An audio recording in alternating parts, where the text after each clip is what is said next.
From awaytogarden.com and robinhoodradio.com, this is A Way to Garden with Margaret Roach, your weekly invitation to dig in and grow. The backyard harvest is probably coming in fast and furious, and the farm stand and farmers market tables are loaded too. So what to do with all those gorgeous zucchini, tomatoes, and how to savor every kernel of the fleeting peak moment of sweet corn? I called my friend Alexandra Stafford, author of Bread, Toast, Crumbs, and creator of the indispensable food website alexandracooks.com, for ideas. And she had as many as I have zucchini at the moment. So more in a moment, but first, this message. Underwriting support from Timber Press, your go-to resource for books in gardening and nature. Whether you're a new gardener, a professional at the top of your field, or a reader interested in the wonders of the natural world, their books are there to help you grow. timberpress.com. Ali Stafford creates my favorite food website, Alexandra's Kitchen, or alexandracooks.com. And if you haven't followed her on Instagram, where her how-to videos and stories are like a short course in better cooking, well, don't delay any longer. And she's here to talk about summer's best flavors. Welcome back, Ali. How are you? I'm well. How are you, Margaret? Okay. Yeah. So I had to laugh when we started brainstorming in preparation for this segment about these ingredients, and neither one of us could stop naming recipes we wanted to make before the harvest dwindles. I know. It's just so much good food at every turn. Yeah. So where to begin? I had farm stand in my neighborhood, a farm stand sweet corn for dinner twice this week. And, should we start with corn? Sure. Yeah. It's the best sign when you see that first sign that says the local sweet corn has arrived. I know. Because it's just there's just really nothing better. Yeah. Yeah. Now I think you make like a fresh corn polenta, don't you even?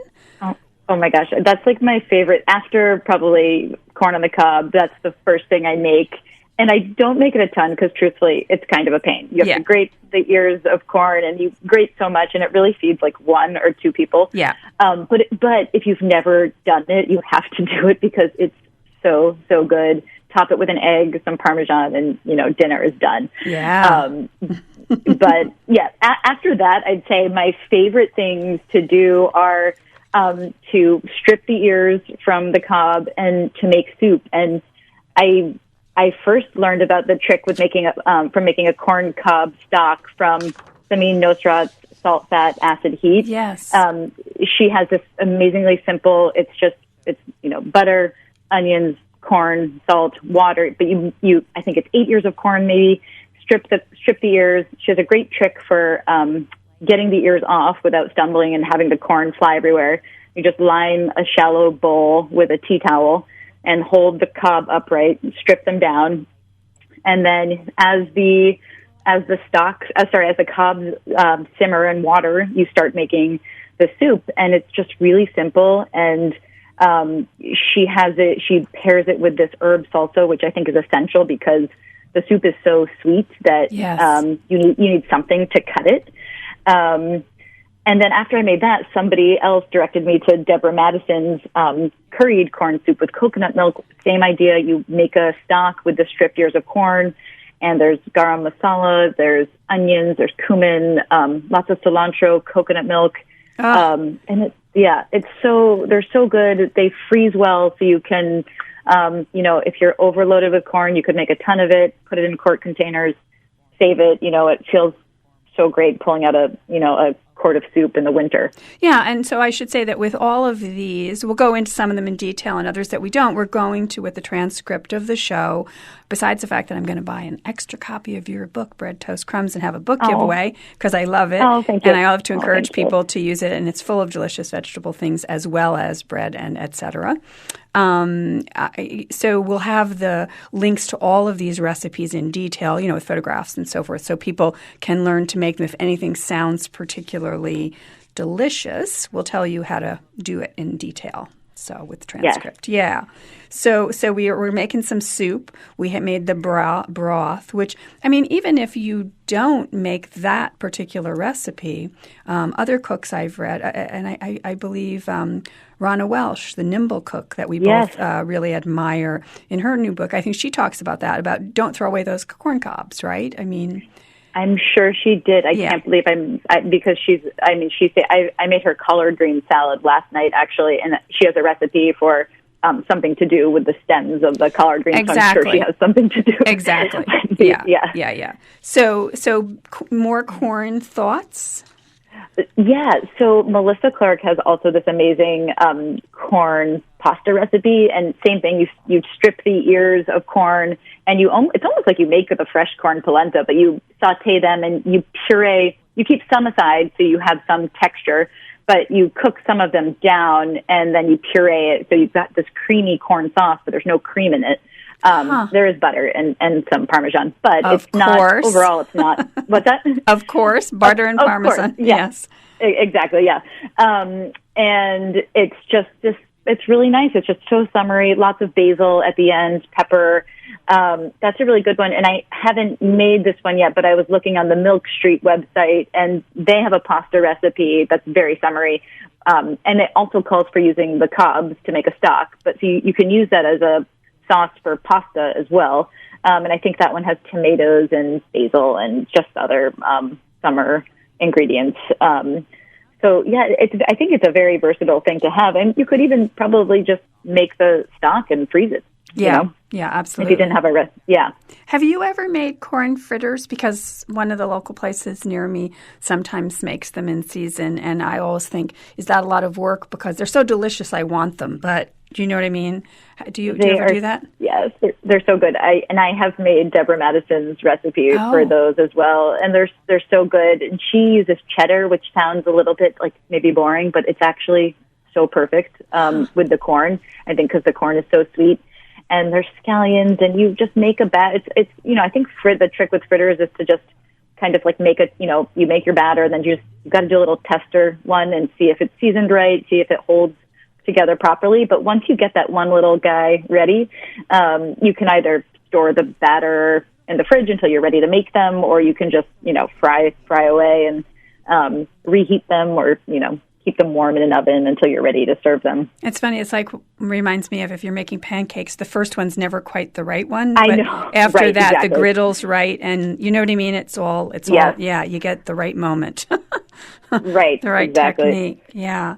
I mean, some restaurants near me, one in particular, at this time of year, you can just count on the fact that even though he's a fabulous chef and can make anything, he just has a beautiful plate of sliced big, heirloom beefsteak-sized tomatoes and fresh corn kernels and some basil and some beautiful oil. And you know what I mean? And so there's also that, right? I mean... So good. Yeah. Any other salad ideas that involve corn? I love if you have never made a raw corn salad. That can be. When I first had a raw corn salad, I thought this is how can I like eating the corn raw, from the cob, but I'd never thought to kind of strip all the ears and make a whole salad with the raw kernels, and that's also a revelation for people. And I think the key with that, because the corn is so sweet, is to almost treat it more like a salsa. So you wouldn't season it with you would use more acid to olive oil, like maybe 2 to 1, or even maybe higher, 3 to 1. Mm-hmm. Fresh lime, lemon, vinegar, whatever you have, and lots. From there, as long as you, because the corn is so sweet, as long as you, I think, use enough acid, enough salt, really you can go anywhere with that. Onions, scallions, any herbs. I've seen some with like some cheese, like feta, or even Parmesan, just some sort of salty cheese. Right. Is really good. Right. So corn.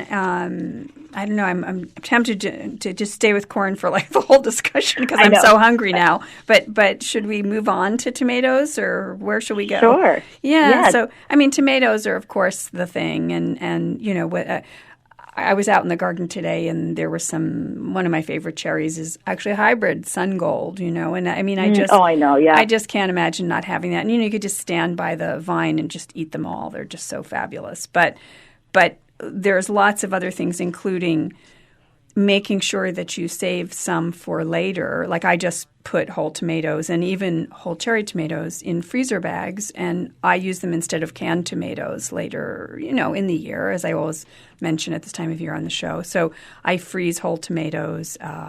You can roast them on a sheet pan and, with some oil and some herbs and whatever, and then sort of put that slurry in freezer bags and make it into soup or sauce later. I mean, there's so many things we can do. Obviously, make tomato sauce and freeze it. But about right now kind of recipes, what are some of the right now tomato favorites that you're excited about? Right. I mean, it's hard to not just eat like an open-faced sandwich all day long with, like either like a bagel with cream cheese or, flick of mayo and salt and chives, or just a simple salad, olive oil, vinegar. I feel like once you've done that, and once you've had your like pico de gallo or, something that's along the same lines that maybe not as popular are these like no-cook tomato sauces or raw tomato sauces. Yes. I feel like every summer I make at least one. Smitten Kitchen has a great one. If you Google naked tomato sauce, I think it comes right up. And that one's really good. And then I have a couple bookmarked that I'm hoping to try soon. But often they call for either grating a tomato and then you discard the skin, or blanching them and removing the skin and then just chopping it. I saw one in Bon Appetit. It's for a no-cook puttanesca sauce, and it's interesting because they just have you squeeze out the seeds, but you just chop them up and puree them in the food processor, which is nice because I don't always love removing the skin. And in fact, I know we've talked about this before, but with like Marcella Hazan's like famous tomato sauce, I don't peel the tomatoes anymore, and I know you don't either, right? No, I don't. Skins on. I'm a skins on girl. Yeah. So that one looks interesting to me because I've never, I haven't done it where I've kept the skins on. I think it looks really delicious. Lots of olives, capers. There's no anchovies in it, which is interesting, and for garlic. It just looks really fresh. In summary. But what else? Okay, the other thing that I did make, and I feel, I almost feel silly talking about it because I hope it's just not old news for people, but Jenny Rosenstock of Dinner a Love Story wrote about Julia Moskin from the New York Times gazpacho recipe on Cup of Joe a few weeks ago. And she sort of talked about it, how like she sort of felt like the last person to know about this Julia Moskin gazpacho recipe, but I had never heard about it either. And so as soon as I read it, I was like, oh gosh, I've got to try it.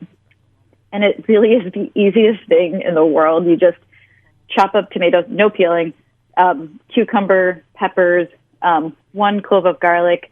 What am I forgetting? Oh, a small onion into the food processor with olive oil. And if that's it. If you don't have a high-speed blender, I think they say to strain it, but you just stick the pitcher of soup in the fridge, and it's so nice and so refreshing to have on hand. So it's a puree, not a chunky gazpacho, yeah? It is. It's very smooth. And there's no, I think traditionally gazpacho has bread. There's no bread in it. So it's very silky smooth. And I think Julia Moskin says this in her article, but what distinguishes it from just drinking like tomato juice essentially is the olive oil. And there's a fair amount of olive oil. It's a half cup or so, but it makes a huge amount of soup. And I drizzled it also with like a little bit more olive oil, which is also traditional.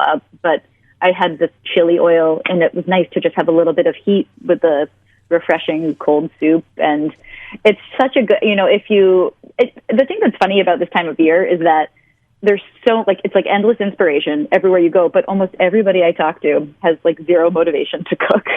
And so it's like the simpler the things are, the more likely they are to be made. And this one is, it really, I was blown away by how quickly it came together and how much soup it makes, and if you have that on hand, it's dinner or lunch done for a couple of days. Right. So any like entree-ish sort of things? We talked a little bit about some, no-cook sauces, no-cook tomato sauces, but any other sort of entree-ish ideas that you're monkeying with right now? This time of year, I always make David Leibovitz's tomato and corn galette. It's so nice. I love his dough. The dough has a little bit of cornmeal in it, so it gives it a little bit of texture. And you saute leeks or saute onions, and then there's corn, tomatoes, a little bit of Gruyere, and it looks so pretty. It's so summery because you've got the corn and the tomatoes, and top it with basil, and that's a really nice one. I also just made, Allison Roman from the New York Times has a poached fish recipe, and it's come together. I was visiting my sister and her husband, and we went to the store, came home, and it's really like 30 minutes later, it was done. But you saute shallots, saute tomatoes, no peeling or anything, add water, bring it to a simmer. So you just make this, actually, she has you make this kind of chili oil first with, that's really delicious, and you reserve that. And then you just poach the fish in this very fresh tomato sauce, which takes about 5 minutes. And then you spoon this homemade chili oil right on top. But you have a lot of broth, and definitely something to have bread, because this fresh tomato broth is so good. And you need something to soak it up. Huh. Gotta have the bread. Gotta have the bread. Yeah. Yes. Yeah. And hence the name of your cookbook. Yes. Right. No, exactly. Yeah. So, of course, we're talking about ripe tomatoes so far. Yeah. And that's one of the things, just like you were talking about your tricks for getting corn off the cob without harming yourself with a sharp knife, tricks for ripening tomatoes. And people a lot of times wonder, because maybe they have either animals or birds in the garden who might decide to go after the tomatoes if they don't get them in time, if they let them ripen on the vine, or the weather may change, or sometimes big storm is coming, whatever, or it may get to be the end of the season and your weather is cooling down and you don't want to lose the ones. But, it's interesting how the ripening, there's no precise prescriptive thing. Like, everybody has their own opinion. Do you bring it in and put it on the windowsill, or do you, which is, like Alice Waters in, I believe it's Chez Panisse Vegetables, she says ripen indoors as a regular practice, picking when the shift in color happens, from orange to red begins. Like, in other words, don't wait too long. And she believes that it maximizes the sugar and acid content and so forth. And a lot of people feel that, like, not leaving it out, again, where it may crack because maybe it's been dry out, and then suddenly you get 2 inches of rain in 5 minutes and these crazy storms or whatever, and then the tomato swells too much and cracks. Protecting that almost ripe tomato by bringing it inside. Some people wrap them in newspaper. Once they bring them inside, grouping fruits that are of a similar level of ripeness, in the same pieces of paper, so that you only have to peek inside to see if one is ready and so forth. And, lots of different things. But the one thing I think for sure, and I can give a link into all the tactics for ripening tomatoes with the transcript, but one thing I think for sure is don't put tomatoes in the refrigerator. Yes. No. Right. No, definitely. Yeah, because it really ruins the flavor, I think. Definitely. Yeah. Are you getting your peak tomatoes now? Are you bringing in like a ton every single day? Yeah, and the people, the farmers around me are also. It's really accelerating, and into September they will. So it'll be like from around now in August to into September. And again, we're in the Northeast, so we can have frost by early October. So, but it's that later part of the tomato season that starts to be the real buildup of volume for me, generally speaking. Okay. Yeah. Sure. What varieties are you growing? Are you growing any? We always grow Cherokee Purple. That's my absolute favorite. But then after listening to your podcast with NC Tomato Man. North Carolina Tomato Man, right. Craig LaHoulier, yeah. Yeah, right. So my husband bought Dester seeds and started. So we have both of them. We have Cherokee Purple and Desters going. And the Desters are ripening a little bit faster than the Cherokee Purples. We've had one Cherokee Purple tomato that was absolutely amazing, and we took a page out of NC Tomato Man's book, and we brought the tomato with us to a bagel place so that we could have like really good bagels and cream cheese with our own tomatoes. And we brought the salt along too, and it was it's such, with that first ripe tomato. I mean, it's the same thing with that first local good piece of corn. Yeah. There's just nothing like it. So just so we don't run out of time, and I know we have lots more tomato recipes to offer, but I want to, the much maligned zucchini. I know. What do you think? I think it's overcooked sometimes. I think that's part of the problem sometimes, Totally. Yeah. I think this time of year, too, they've done their, the raw salad with olive oil and lemon and Parmesan. They've done, I have a spaghetti recipe I love that you have to julienne them thinly, either on a mandolin or on a spiralizer, but yes. you don't cook it. You just toss it with the spaghetti, and the heat of the spaghetti just softens the zucchini enough, and that's really nice. Exactly. Yeah.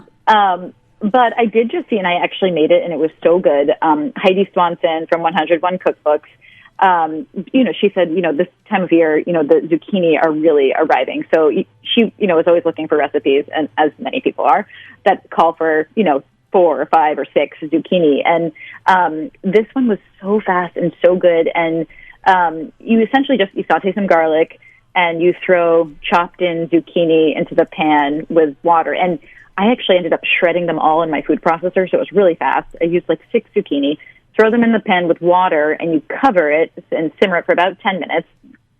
Cook pasta on the side, and then add a ton of Parmesan cheese, a ton of basil, a ton of toasted almonds, and you just toss it all together, and it's so good. And it's essentially the zucchini, it melts. The zucchini becomes a sauce, right? The way tomatoes become a sauce, right? And yeah, and it's not the almonds add texture. It's not a dish with texture. It's the zucchini becomes mush. But the more I meet people, I meet so many people who are actually fans of mush. So it's so tasty. And I feel that's one, when you are overloaded with zucchini, it's a great one because you can cook a lot of zucchini. Right. So in the last few minutes, we'll give links to recipes for zucchini fritters. Speaking of fritters before, and zucchini bread, which is so delicious, and pickles, yes. Which we both have recipes for that. But what about using all of these things? Well, maybe not the corn ratatouille. We haven't mentioned that, have we? Yes. So, because I used to do that and freeze it. Use up a lot of the vegetables at this time of year and then freeze it and have this sort of casserole thing for later on. So ratatouille as well. Oh, definitely. And the past 2 or 3 weeks, farm shares, they arrived, my CSA, and that's from Roxbury Farm, and probably everybody in this area looks similar, but it looks like tailor-made to make ratatouille. Yeah. Eggplant, zucchini, onions, peppers, garlic. It's everything you need. And I have a recipe from Jenna Hamshaw. It's from the Food 52 vegan cookbook. And it's the one I always use. But you toss all the vegetables with olive oil and vinegar, and you roast them for a really long time. It depends on how many vegetables you're using, but I heap them into my largest roasting pan, toss it with basically 2 to 1. So I think most recently did a half cup of olive oil, a quarter cup of balsamic vinegar, and I think I roasted it for 2 hours until it just gets really stewy and jammy. Wow. And then packed it into quart containers. And it's just, it freezes so well. You could toss it with pasta, put it on bread, put it in lasagna, and there's so many things you could do with it. I make lasagnas also and freeze them, by the way, at this time of year. And I use my tomatoes. I make a quick sauce for in between the layers. But I also use you could use the mandolin, or you could just make slabs, thin slabs of, cut the zucchini lengthwise, and put that as one of your layers and so forth. So that's another place where I hide the zucchini. Yes. No. Yes, definitely. No, actually, I have a zucchini Parmesan recipe that was, I think it's a Martha Rose Schulman, it's an adaptation of hers, but she roasts all the zucchini and then layers it with Parmesan, and it's so good, and that's a great way also. The roasting is a step, but still you can use a lot of zucchini. Well, Allie, we've used up our time. Okay. Of course, but we will. So the idea of this is to give people a cornucopia of recipe links and ideas and pictures. So we're going to do that in the transcript, and you'll have them on your site. I'll have them on my site. I'll give everyone the links with the transcript on awaytogarden.com. Thank you so much, and I'll talk to you soon.